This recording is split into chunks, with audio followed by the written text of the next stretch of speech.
দাদা একটু পিছনে নিচে নামো না ফটো সেশনটা করে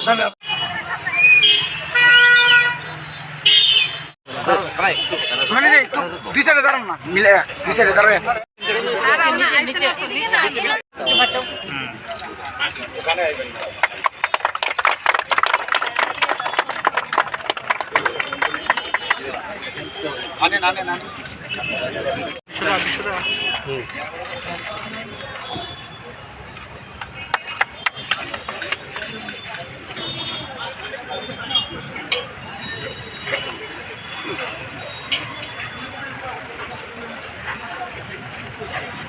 इधर बीएसएनएल का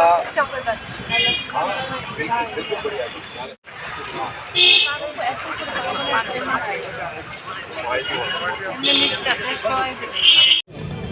আমার ছোটোবেলা আমার বাড়ি এটাই সরলা ভবন। ছোটোবেলার থেকে আমরা এই চমুনিটা দেখে এসেছি। এটার অ্যাকচুয়ালি নাম গোত্রহীন একটা চমুনি ছিল, কামান চমুনি জানতাম আমরা যখন স্কুলে পড়তাম। তো কোথায় বাড়ি বললে বলতে পারতাম কামান চমুনির পাশে, অথচ এই গলি দিয়ে আমরা ঢুকি, সেই গলিতে আমার বাড়ি, সামনের দিকে এখানে বাড়ি। এবং আমি নিজে দেখেছি এখানে এই যে আগরতলা এখান থেকে 0 মাইল ফলকটা আমি নিজের চোখে দেখেছি আগে, সেটা দেখতে দেখতে মাটির নিচে চলে গেছে। এবং এখান থেকে আমরা প্রায়ই আমি বিভিন্ন ভাষণে আমি বলেছি যে কোথার থেকে শুরু হবে। আজকে যদি আমি বলি যে উদয়পুর কত কিলোমিটার, তা আমরা তখন মাইল বলা হতো যে কত মাইল, তো 50 মাইল, তো 60 মাইল বা অন্যান্য ধর্মনগরেই বলুন। তো কোথার থেকে শুরু হয় এটা অনেক লোকেরই জানা ছিল।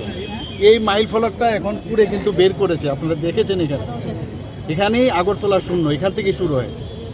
আর এটা একটা আইসোলেটেড এরিয়া ছিল, এটা আমরা বলি আইল্যান্ড। এবং কামানচুমনির পরিবর্তে এটা নাম গোত্রহীন ছিল।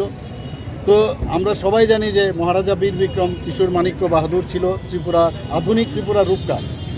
তো আমার একটা ইচ্ছে ছিল এখানে সমস্ত বাড়িঘরের সমস্ত, আপনি দেখেছেন এখানে যারা দোকান পাট ছিল সমস্ত মহারাজার চিন্তাধারারই এখানে এইভাবে দালানগুলো হয়েছিল। তো উনাকে সম্মান জানানোর জন্য আমরা সবসময় জনজাতির যিনি মহারাজ, উনার নামেই আমার একটা মনে একটা ইচ্ছা ছিল যে এখানে উনার এই মূর্তি যেটা আমরা এখানে আজকে উন্মোচন করলাম সেখানে প্রতিষ্ঠিত করার জন্য। তো এখানে হলো এটা। তো এক তো 0 মাইল ফলক বেরিয়ে আসলো, আরেকটা হচ্ছে যে এই জায়গাটার নাম এখন বীর বিক্রম চমুনি হয়ে গেল। এর জন্য আমার ইচ্ছে ছিল, আমি এম ভেরি হ্যাপি টুডে, এতদিনের ইচ্ছা আমার পূর্ণ। এদের জন্য আমরা সবসময় কাজ করি। তো আজকে শহরের উপরে আমরা কর্নেল চমুনি আছে, কিন্তু মহারাজা বীর বিক্রম চমুনি নেই। এটা একটা বিশাল বিষয়। তো এর জন্য আমি খুব খুশি, এবং মানুষ নিশ্চয়ই উদ্বুদ্ধ হবে, বিশেষ করে আমার জনজাতি ভাই বোনেরা এখানে অনেকেই আছেন, তারা তো নিশ্চয়ই খুশি হবেন। আমরাও খুশি যে মহারাজাকে আমরা সম্মান জানাতে পেরেছি। এর জন্য আমার বহুদিনের ইচ্ছে ছিল এই 0 মাইল ফলকটা উঠানোর জন্য। সেটা এখানের আমরা বিশেষ করে আমাদের আগরতলা মিউনিসিপ্যাল কর্পোরেশনের চেয়ারম্যান এবং যিনি কমিশনার ছিলেন, ওনার পরিশ্রমের কারণেই এটা সম্ভব হয়েছে। আমি বলেছি আমরা প্ল্যান করেছি, কিন্তু সমস্ত ওনাদের কারণেই এটা সম্ভব হয়েছে। এর জন্য ওনাদেরকে আমি ধন্যবাদ। স্যার, আপনি কি মনে করেন আগরতলাবাসী পুরনো স্মৃতি ফিরিয়ে পেয়েছে? উচিত, আনানো উচিত।